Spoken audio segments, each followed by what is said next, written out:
NBA Cup, the knockout round. It is here, and these are the matchups for the next two nights, right? In the East, you have the Heat and the Magic. You also have the Raptors and the New York Knicks. They play tonight, and then tomorrow, SGA and the Thunder host the Suns. LeBron and the Lakers host the Spurs. Remember, the winners, they book their ticket to Las Vegas for the semifinals this weekend and a chance to win. But I'm always winning when I am here with my good sis, Chiney Ogwumike. There's a lot of money on the line here, Chiney. So maybe outside of cash, what is one word that you would use to describe this NBA Cup? The same word I'd use to describe your arms, flex. It is the ultimate flex. All right, it's not the Larry O'Brien trophy, but it is still $514,790. You can flex on your rest of your association with that type of payout. But it's also cool because it doesn't matter who you are. The star players want to earn that money for the benchers, for the role players, because it's game-changing money. It's a good opportunity for them to say, hey, we're taking a step towards a championship. So, yes, it is the ultimate flex. Yeah, this is not the no-flex zone. This is the flex zone, and Chiney showing off those biceps here.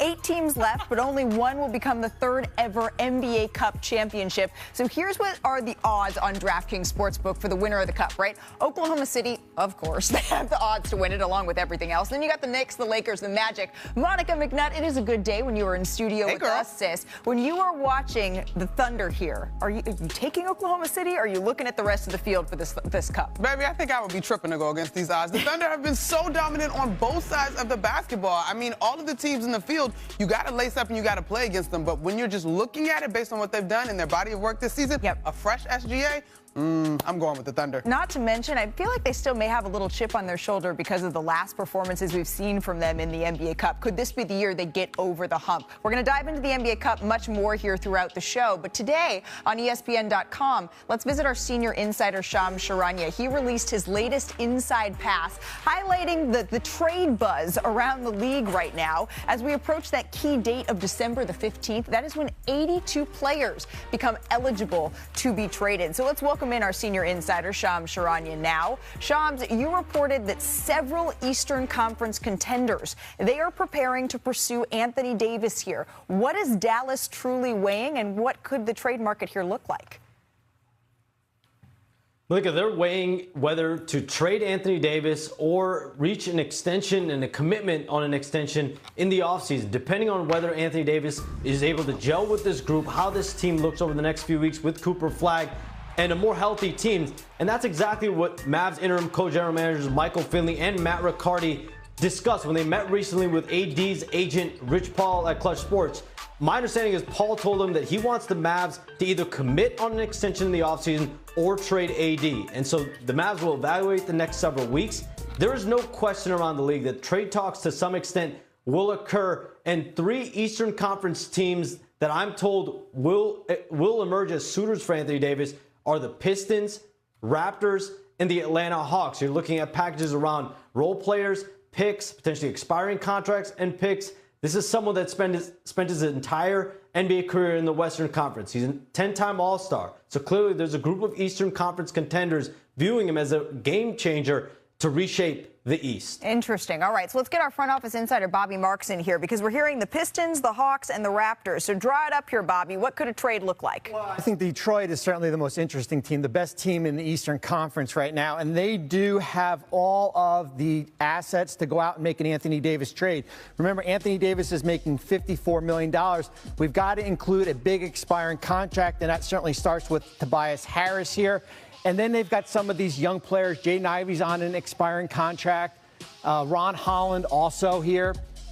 Remember, they all have all their first-round picks to put in a trade. We're not going to do that right now. And when you look at that deal, that works. That's kind of looking like the framework if Detroit wanted to go out and do an Anthony Davis-type trade.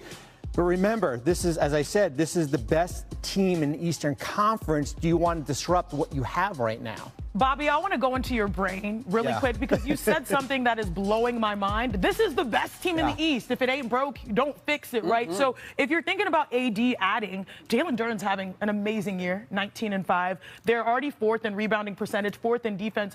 If you're a GM, why would you make this move? Well, Anthony Davis is a top 20 player when he's on the court. I think that's the biggest thing. Now, the concern, Chiney, is pairing Davis with Duren, who's a free agent this summer. Then you've got to extend Anthony Davis. Do you want to commit $90 million to those two players in the near future here? That's a big dilemma that you've got to go back. And remember, the trade deadline is not the quarter mark. It's basically you've got 20 games left in the season. It's a big question. Big gamble you've got to ask. For the benefit of the viewer here, Monica, when Sinead proposed that and said pairing Duren alongside Anthony Davis, your reaction to that was, yeah, there was a little bit of this going on. Sounded like Atlanta a little bit more. I don't want that. Yeah. To me, I think chemistry is so fragile, and unfortunately, Anthony Davis has had an injury history. The Pistons largely have been durable in terms of their core guys, so I don't necessarily love that. If we were going to do this, Atlanta is the team that I've been curious about. They've been hanging out in purgatory, if you will, not terrible, but also not necessarily competing, but they've got athletes, and Anthony Davis, I think, is a better fit there, potentially. Okay. Well, go ahead, Bobby. I'm sorry. Well, here's Atlanta for you, right here. Right, let's see. When you're looking at it, certainly with Anthony Davis, it has to start with the contract of Kristaps Porzingis, who's on an expiring contract. Now, how do you get the money to work, getting up to $44, $45 million? Now you're talking about touching some of your, whether it be a Luke Kennard, some of your minimum players. Now, here's the question. That Pelican pick that they have, that's basically you put it in the vault and you lock it up, and we'll see you in June here. They do have some other draft assets here when you're looking at. They also have a first-round pick from New Orleans or Milwaukee next year, some of their own first. So you could get to a Davis-type deal, but you still have Trae Young under contract here, who is going to have a player option here. And then it gets back to, do you want to extend Anthony Davis with this group moving forward? Okay, so it's the Hawks that we're looking at here. It's Detroit as well as the Raptors potentially for Anthony Davis. But that's not the only question that the Mavericks here are going to need to answer, because there's another player that Shams mentioned in his piece right now that's on ESPN.com, and that is four-time champion Klay Thompson. So, Shams, how are the Mavs approaching his situation here? Look, I'm told the Mavericks will be open to exploring the Klay Thompson market. And Klay Thompson himself, my understanding is, wants to be in a contending situation. He's someone that committed to this Mavericks team in 2024 free agency to join Luka Doncic and Kyrie Irving off a team that made it to the NBA Finals. And now Luka Doncic is gone. This is a below 500 team. He himself got off to a slow start, but he has picked it up, 40% shooting in the last 10 games, both ends of the floor. The Mavericks will be entertaining talks between now and the trade deadline. Okay, so these are questions that they're going to be looking at even before the trade deadline, December 15th, when more players are eligible to be traded. And then, of course, there is the big one, the huge question, and that lies in Milwaukee, where questions, they continue to come up because the Bucks, they have dropped 10 of their last 12 games. Of course, Giannis is sidelined with that calf strain, but the Bucks, they are sliding. And based on your reporting, Shams, there seems like there's a real sense around the league that this next month, it could determine the direction of the entire franchise, right, centering around Giannis's future. So what are the real pressure points, Shams, inside the organization right now? And how quickly could these conversations escalate if the losses keep piling up? Wins and losses. That's the nature of the business right now in Milwaukee. Giannis Antetokounmpo wants to play and compete for a second NBA championship. This is a Bucks team right now that's playing and competing for a back-end play-in tournament slot. And so they're 10-15 right now. Conversations are active and open as of last week between Giannis' side, his agent Alex Saratz's, and the Milwaukee Bucks. And my understanding is the locker room can also feel the tension at play here and the harder dialogue that could occur, how this team shapes up. The rest of this month, they have 6 of their next 9 games on the road. So this is a tough schedule coming up that the Bucks have. So it'll come down to wins and losses, how this team looks before the February 5th NBA trade deadline. Okay, and right now there are more losses for the Milwaukee Bucks that are piling up than wins, at least as it stands right now. So, Bobby, we know that Giannis has said in the past that it would make sense he wants to go to New York. So make that work for us. Well, let's play the hypothetical game. I think it's important first to look at Milwaukee, what they don't have to offer here.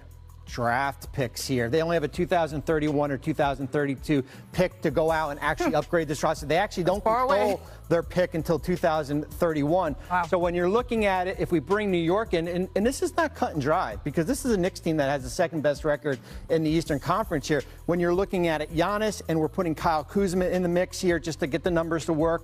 It certainly has to start with Karl Anthony Towns. Him and Giannis' contract actually work identically. Right. Same amount here. Okay. We took the signing restriction off Mikal Bridges, who can be traded as of February 1st. And when you look at this deal, remember, New York has no tradable first. This deal works. Right. 2 core pieces out of this Knicks team. That is a hard decision for that Knicks front office. Monica McNutt, you cover the Knicks incredibly closely, and our show is on in various TVs around the various New York Knicks facilities here. When they see things like that, is this something that the players, are people talking about this, or is this sort of, okay, we're gonna just see what happens? People are absolutely talking about it. All right. And just like Sham said, Milwaukee feels it. New York has felt it. Karl Anthony Towns has voiced how much he enjoys being in New York and has obviously understands the nature of the game. But I think what Bobby said is something that I think about as this could potentially unfold. 2 key pieces in a team that has been building over the last 4 years in terms of chemistry, and they're not bad. On paper, could we look at the various differences between Giannis Antetokounmpo and Karl Anthony Towns? For sure. And I take nothing away from that. But I do think it's not that this team is not performing well this year, and chemistry is very delicate. Monty, now it's your turn. I want to pick your brain because I think a lot of people, maybe the average NBA fan, would be like, it's Giannis Antetokounmpo, a guy who averaged 30 points per game the last 3 years, 12 rebounds on 60% shooting. Of course, you take a top tier 1 NBA guy. Can you sort of make the case for why maybe you bet on this core for the Knicks? Well, exactly that. I think anytime, let's go back into our last few champions, right? The only outlier in terms of add superstar and win a championship was the Toronto Raptors when Kawhi Leonard did. Yeah. It doesn't happen in 1 year. And so you're mentioning, just for the exercise, making the case not to do this. You want to make this move in February. Yep. You've got, 3 months to really acclimate, right? It's going to cost you not just one of your key pieces, but it's going to cost you another starter. Right. That starting unit has been working on this chemistry and the equity that they have for 2 seasons now. And I will say the other case is maybe that you get Giannis so that you extend your championship window outside of just this year where you're narrow viewed. Not to mention, what are you looking at? Oh, wait. Oh, that's me bumping my head on the ceiling that is the Oklahoma City Thunder. And that becomes the question kind of again and again. Hey, coming up here, though, Rich Paul, he says that LeBron, he's going to finish the season with the Lakers. After that, things get a little cryptic. So could we see him... All right, the Spurs at the Pelicans, and the rookies took center stage in this one. Number 2 overall pick, Dylan Harper, versus number 13 pick, Derek Queen. And you know what? Slay Queen. Yeah. Dylan Harper, though, knocks down the 3. He played a huge role in this game, but this was Derek Queen's night, Monty. Yeah, and it's great to see this young man sort of bringing the hard hat to the NBA. A little bit of luck, a little bit of practice, all right there. Defense leading to offense. Make him drop by your foot. Going coast to coast, the one-handed flatter stop. That's an old school hoop right there. Doing it all on Monday night. All right, the 4th quarter here, 2 minutes remaining. The Spurs up by 4 here. Harper somehow gets that one to go. Come on, young fellas. The kids are going to be all right. And I just love this play right here. A little in and out. Tough finish. So tough. Gets the bucket to fall. He loves the Pelicans contact. on that one take a 1-point lead. By the way, under 10 seconds remaining here, just over. Spurs down by 1. Who are you going to call? Oh, yeah, Dylan Harper. Shout out to Dylan Harper answering the bell in his rookie year. The Spurs have options, y'all. They have options. Harper, he finished with 22 points off the bench for San Antonio. New Orleans last chance here. Jose Alvarado brings it up, passes it to Queen. That's who you're going to want to take the shot. It's like the NCAA tournament. Couldn't quite get it to go. Don't do it. Was wide open, though, for the 3, but can't quite get it to fall. But Queen did become the 5th player in NBA history to record a 30-point triple-double before he can drink, y'all. I don't understand how these kids are doing it. Right? He's also man. the first rookie to lead both teams outright in points and rebounds, assists, and blocks since some pretty good company. Look Michael at that. Jordan, right? Look at that. Now, Derek, he says to put some respect on the 2025 rookie class. Take a listen. I think it was on Twitter. Somebody said that next class is going to be better than us or something like that. Oh, that's the best class. And we definitely the best class. We have up and down the charts. We the better. We gonna be the better class. We have the better players. All right, well, when he says things like that, we need to check in with our college basketball expert, Sean Farnham. We're hearing Derek Queen saying his class has the better players than this 2026 class. What say you? Has anybody ever said their draft class isn't good when they're part of it? That would be the first thing. It's not. The depth of this year's class, much better than last year. Okay. This was a good class, though. This was a good class, and we certainly look forward to seeing this one. Potential number 1 overall pick, A.J. DeBanza. He is playing in the Jimmy V Classic tonight. You spoke with him earlier this season, so let's just listen back to some of that together. A.J. DeBanza, the number 1 recruit in this dynamic freshman class. There's a lot of times we give out comparisons, right? You see it every draft process. Someone goes, this guy reminds me of this player. If you were giving out a draft comparison for yourself, who would be the player that you look at? Tracy McGrady. Why? I don't know, like, he just, like, when I first heard it, like, 'cause I never really watched the T-Mac film. When I went back and watched it, I was like, yeah, that kind of thing. So much hype, so much expectation. Cooper Flag last year obviously carried a lot of that same expectation that you're dealing with this year. When you watched Cooper in the way that he handled it last year, what did you take away from his experience at Duke and handling the pressure of being the guy that everybody thinks could be the #1 pick in the draft that you think will help you this year? Yeah, just him playing team basketball. Like, obviously, #1 player entering, potential #1 pick, ended up being #1 pick. A lot of guys thought he was going to do this, do that, shoot everyone one and out. He played the right way, played with his team, ended up getting to the front of the floor. Some comparisons to T-Mac. I know Shanae likes that. That was her favorite player growing up here. But what makes AJ stand out, Sean, from this freshman? Well, I think it's easy to fall in love with the fact he's 6'8". He has a 40-inch vertical leap, and oh, by the way, shooting 54% from the field. But Sure. I think what I'm going to show you here is his IQ and his understanding of space and why it works so well for him. As this play rolls out, you're going to look and you're going to see him sitting there with his hand out saying, wait, wait, wait. On the audio of the game, you could actually hear him telling his point guard to wait. He doesn't want the ball. He wants to get the ball exactly in the position that he does. So he steps in, clears out space, catches the ball in this spot. Now as he starts to put it on the move, this is where that T-Mac comes into play. He likes to spin and get to that center portion, that middle third of the floor. In order for that to happen, what he needs is he needs his point guard to shift away from the ball and move further out. So he tells him, clear out. As he clears out, that's where that 40-inch vertical leap is going to help. He's going to finish up over the top, and he's going to execute extremely well. UConn, again, look at these floors, by the way, NBA floors. Right. Okay, so you've got Alex Karaban on. Alex Karaban is an extremely good defensive player that has won a national championship for Coach Hurley. He knows the scouting report means that A.J. DeManza wants to get the ball right in the middle of the floor. So what happens? A.J. takes him right to that spot. As A.J. gets there, he's going to lift. On that lift, what he's going to see is that this area of the floor is wide open. He's going to spin off, use his versatility, athleticism, finish with his left hand. Those are pro moves in a pro environment by AJ. Here, to me, is the biggest one, though. It's understanding how to play the game right way. The team basketball mentality you heard him say with Cooper Flag. As this ball gets entered in, there's a couple things I want you to look at. He's the best player on the court. Everybody knows he's going to get the ball. He's double teamed from underneath. So they bring the double team from the big on the baseline side. But I want you to also look at this time. It's 1 minute and 55 seconds. It's a 1-point game. Everybody thinks AJ is the guy that's going to take the shot. But what he reads is that. He reads that the weak side wing defensive player has to crack in. And that means he can throw over the top to the best shooter on the floor, and that's Richie Saunders. He makes the right play in the right moments, bang that three-point shot. They get the victory. They remain a top 10 team. And tonight, another tough challenge for them against Clemson in the Jimmy V Classic. Making NBA plays on NBA courts. And for you, right now, he is the #1 pick in this draft. He is the #1 pick for me because of his ceiling and how high he can get to. Yep. His floor might be lower than some other players, but his ceiling is as elite as any player in this draft. And for me, that's why he's the #1 pick. And you'll see him on another NBA floor tonight in MSG. And you have all of the real-time data here. You have been watching these guys play. But Bobby Marks, you actually have been drafting these guys in a previous life. So in your mind, do you agree with Sean? Is AJ the #1 pick here? I will tend to disagree right now. And it's not just based off this one play we're going to show you. I think there's a 6'9" forward down at Duke who's been pretty good so far. This is the Florida game last week. 16 seconds left. Duke up 1. Watch Cameron Boozer up top. Switch on Boogie Flan, who had just hit a 3.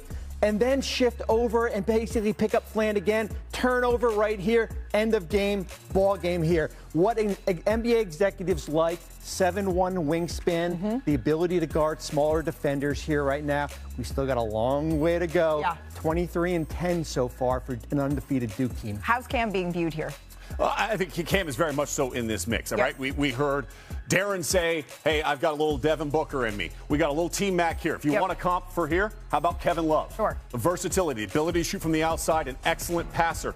The concern I have for him, again, his floor, best floor in this entire draft. He's the most polished freshman in college basketball. His ceiling, though, is a little bit lower than those two guys over on that side because of the lack of athleticism that he has. He's not going to be able to overpower. He overpowers a lot of players in college. I wonder if that's going to translate and overpower at the same level that we're seeing in college at the NBA level. It's the depth of this draft class. I'm really interested to see how this plays out. By the way, saying he's Kevin Love is not a slight. Right, as we march towards June here. But it is V Week at ESPN when we highlight the urgent need for cancer research. And thanks to Principal Foundation's generosity, you can double your impact. They are matching up to $1 million in donations during V Week. So if you're able, please visit v.org/donate. And 100% of your donations go directly. A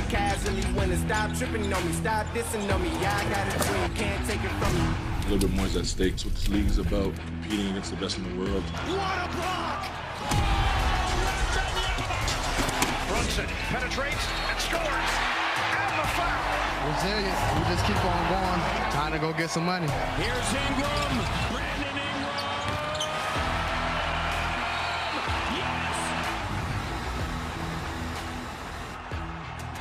The NBA Cup quarterfinals are going to be north of the border tonight as the Knicks face the Raptors. Toronto had a blazing start to the season, but they've come back down to earth a little bit. But they will look toward Brandon Ingram, Scotty Barnes, both averaging over 20 a game here for the Raptors. And then for New York, Jalen Brunson, he's been heating up recently. He's averaging almost 30 points a game in his last 3. By the way, all of those were Knicks wins. So joining us now is our reporter in Toronto, Vincent Goodwill. So the Knicks, they currently have the 3rd-ranked offense in the NBA, but Karl Anthony Towns, his status still up in the air here, Vinny. How are they looking ahead of this matchup against the Raptors? Well, one of the reasons, not just for the Raptors, but throughout the season, Malika, is how do we get offense initiated besides Jalen Brunson? Enter Mikal Bridges. So far this season, averaging nearly 5 assists a game. We talked to him about the other night, and he said, you know what? I watched Rajon Rondo and Chris Paul and Devin Booker navigate offenses. It's always been something I wanted to do, and now he's getting the opportunity to initiate offense and make that offense a lot more dynamic with or without Karl Towns. So do we know yet what the decision will be, Vinny, for Karl Anthony Towns in this game? What are the Knicks weighing here?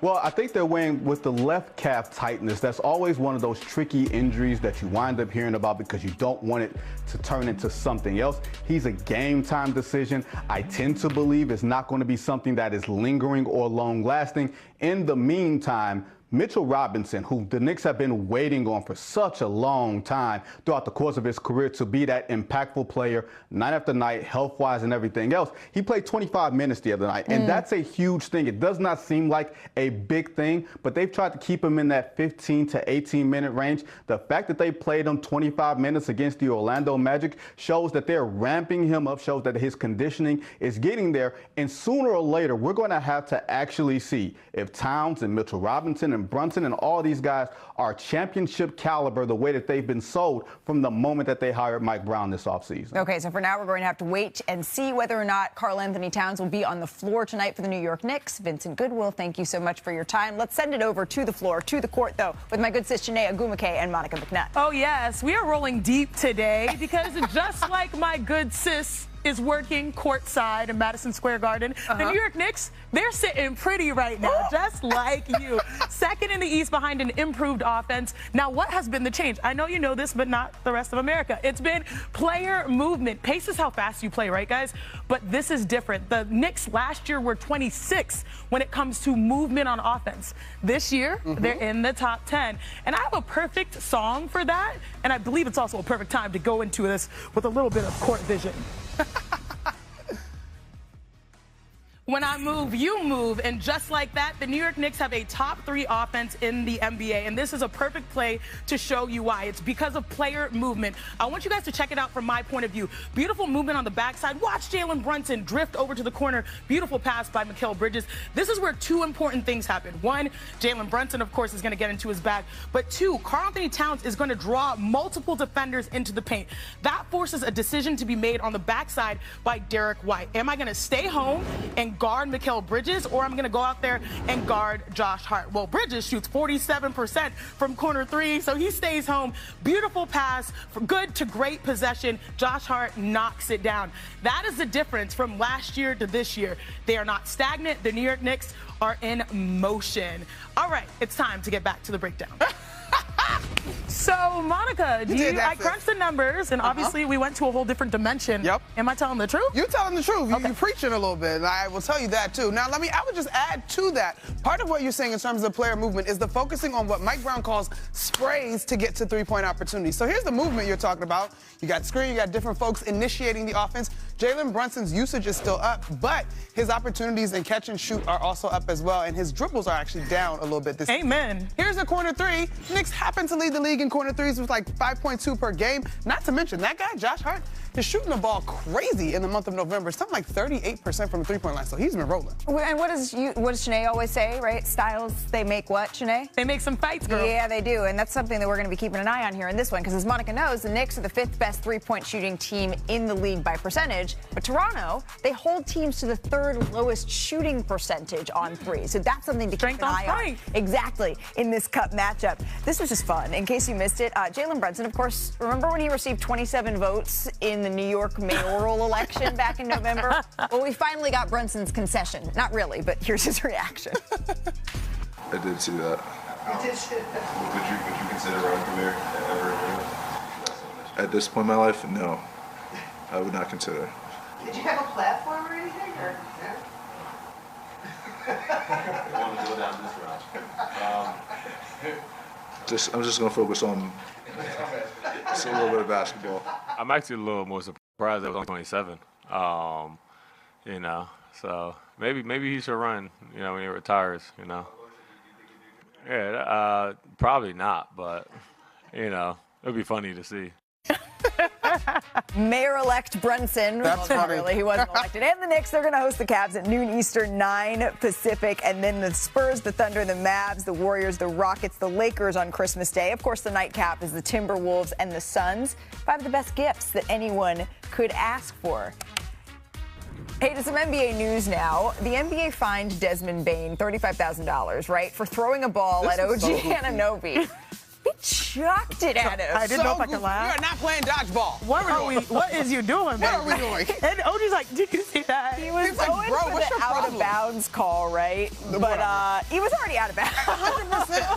Like, not to mention, just catch the ball and go the other way. Those things stay in your head. They don't come in real life. Bane's a friend of the show. He did get a technical foul for that play, though. The Magic, they're going to get another shot. They visit the Heat tonight, a little Sunshine State rivalry game, and the winner goes to Vegas, baby. Paolo Banchero will lead the Magic. They're without Franz Wagner as he recovers from that high ankle sprain. But Bam Adebayo, he's looking to snap Miami's 3-game losing streak. Our Mark Spears caught up with Bam recently for Anscape. Bam Adebayo is a 3-time NBA All-Star and an Olympic gold medalist. But now in his 9th season, a 28-year-old Adebayo can finally truly say he is the face of Heat culture. I'm the one in the driver's seat. And obviously that's a big responsibility, it's a big ask, but if they didn't believe in me, they wouldn't put me in this seat. Start our day off right. Come on, let's work. Shoot that, crash. Good week, boy. You know, God has put me in this seat for a reason. You know, I've been patient being in this seat because there's been a lot of ups and downs. Blocked at the rim by Adebayo. The Heat stars in recent years have had different personalities. Jimmy Butler was a passionate leader and star who led the Heat to 2 finals. The Hall of Famer Wade was the most heralded player in Heat history. And Udonis Haslem defined Heat culture with 20 seasons in his native Miami. So what makes Bam, Bam? I'm the more passionate leader. Like it's like you gotta come with the passion every day. Like every single day, we're in here to work, we're in there to do our job, and then we leave and go home. You know, we don't work a 9 to 5. That's one thing for me as a leader, I don't want it to feel like. We play basketball, we entertain, we go out there, we hoop, we have fun, we still gotta regain that kid love again. Bam to Tyler, he'll step into a 3. Got it. With Adebayo, sharpshooter Tyler Hero, and newcomer Norman Powell, the Heat's new OG has big dreams for his team. Man, people gonna call us crazy, but I think we're a contender. Speaking stuff to existence, like that matters. Like manifesting things, that matters. Like being able to just dream about that, write it down, and keep looking at that, like, that goes a long way. I think we're a contender when we're fully healthy. A win over Orlando on Tuesday will send the Heat to Las Vegas for the semis of the NBA Cup. Las Vegas is also the home of four-time WNBA MVP A'ja Wilson, who just happens to be Bam's longtime girlfriend. It's funny because our leadership roles are kind of the same. Look at that block. You know, everybody expects to hear our voices, but I feel like she gives herself grace a lot more than I do. You know, me, if something's not going right, I'm gonna beat my head in until 4 in the morning, trying to figure out what's wrong, what am I doing wrong, how do I fix it? And being with her, she's helped me give myself grace, kind of heal my mind a little bit, and then how do we conquer this? That was so sweet. Don't you just love Bam and A'ja? Yeah! This is the real slay queen of the show. This came out today. No, A'ja fact. Wilson, Times 2025 Athlete of the Year. She won her 4th MVP. She was named Coach T-Mac in Shanae's childhood. Made history on the stage. It was 21 years ago. 13 points in 33 seconds. It's the most in the final 35 seconds of a game since at least 97-98. He made 4 threes and 1 free throw during that stretch. So it got us thinking, can our excellent analysts, our former ballers, replicate T-Mac's incredible performance? We're talking about a #1 pick, a WNBA All-Star. Why are you doing that to set us up? That's a 1,000-point score we got in Monica McNutt for Georgetown. I put my flats on. Let's see. All right, you averaged 2 threes, Monica. So can we please have 33 seconds on the clock? Me first? And see how this is going to go. Ready, and let's go. I don't even think I can get this range right now. I'm Yao Ming. I'm just... Okay, there's one. For the rebound. Not even... Oops, sorry, language. Oh, my Rebounders, hurry! Bro, what? Let's go. You got 1. Come on. Damn. Come on. Give me that. Come on. This is so Rebound, pass. What? Ain't one of these shots not a 3? Hold on, Come on now, Here's the Shanae. layup. There we Here's the go. layup. That's 2? I'm trying to get 1. Girl. You got it. We need 1, Shanae. Come on. I believe in you. You got it. That's it. No, man. No friendly bounce here. Oh. Is that time? Lord, that is time. Oh, sorry. Hey, you didn't get the friendly roll. I got the layup. Now, see how difficult that was? I got the layup. All right, let's get back to the current ballers while I catch my breath here.